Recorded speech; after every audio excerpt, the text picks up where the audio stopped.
And welcome back to the channel, everyone. I hope you are doing well. Today we are doing an unboxing on the Cressfield office chair that we purchased from Office Depot. Without further ado, let's get inside of the video. So today we are doing this full unboxing and reviewing on the system here. I do like it because it comes with a 5-year warranty, holds up to 275 pounds, and I did test it out inside of the store. I felt very comfortable over in the store, and I figured we'll go ahead and bite the bullet and buy this one. Now, if you guys remember from the previous video that I purchased from Big Lots, that chair did not last not more than a year. That's the one that we see in the background there while I'm unwrapping this one.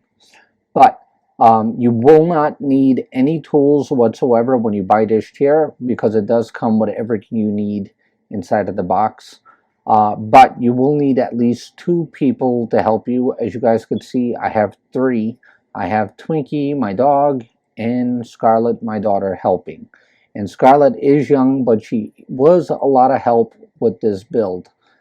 She was actually there to hold everything for me while I get everything screwed in. The first part here, what we're going to be doing is adding the wheels to the base, which is very simple. You don't need any hammers or anything like that. It's just a matter of just fastening them in to the holes. And then you're not able to pull them out anymore because there's like a little clip there that clips in and gets locked. So that was pretty simple there. The next part here, we're going to be adding the device that picks up the chair up and down. That does go on the top. On my last one, it went on the bottom, but this one went on the top. And then just add these sleeves on top of that. The next step, we're going to be setting the base bar that you will have to screw to the chair itself to go ahead and to place the chair on the wheels and on the base. Very simple. Just make sure you look at the top of the bar, as there will be an arrow pointing up. There's also a sticker with the arrow pointing up that they have to match to. So I do really like what the manufacturer did there, as the directions didn't really tell you which way does that go, but these 2 stickers do. And the next part, I will be screwing these back into the chair and tightening them very well. That way we don't have any problems in the future. Also, it's a good thing to hide this Allen screw, just in case the screw does get loose, you're able to tighten it again. I did that with my previous chair, and believe it or not, I got to use that Allen key a lot more than I wanted. That's why we went ahead and bought a brand new one. But once we have those fastened, we will move over to our next step, which is adding all of the stuff together.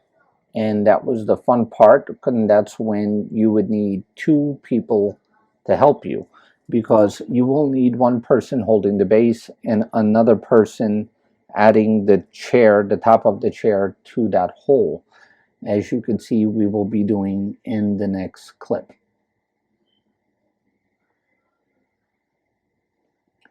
And here we are in the next clip. We will be adding the bottom of the chair to that base right there.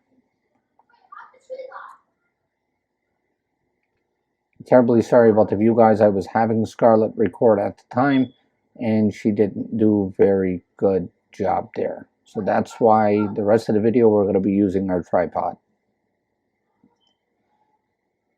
So now for the next step, we are going to be adding the arms.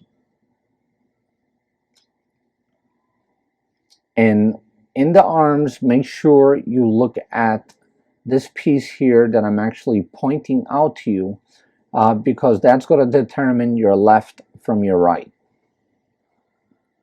And you can't get them confused, because if you do, it won't work. So the left one goes to the left side and the right side goes on the right side. You can't get them mixed up because it wouldn't screw on.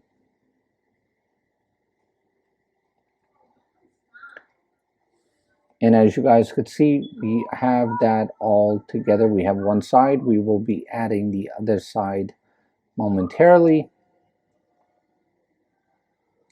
And as you can see, Scarlett is helping me there as well.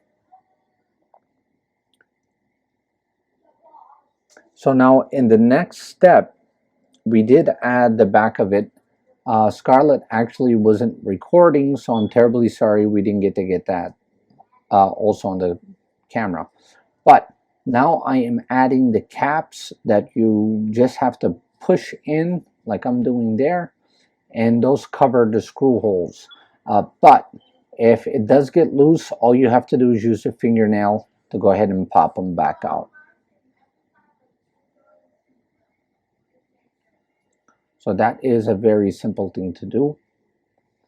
Here I am actually showing you guys the next step, the quality difference. As you guys could see, the one on the left, the leather just peeled all off, but this one on the right is good, solid chair.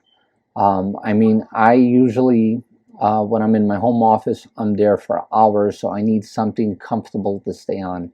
And I could tell you this much, this was a good choice of chair. It is very comfortable, and you do sit higher than you would on one of those cheaper ones.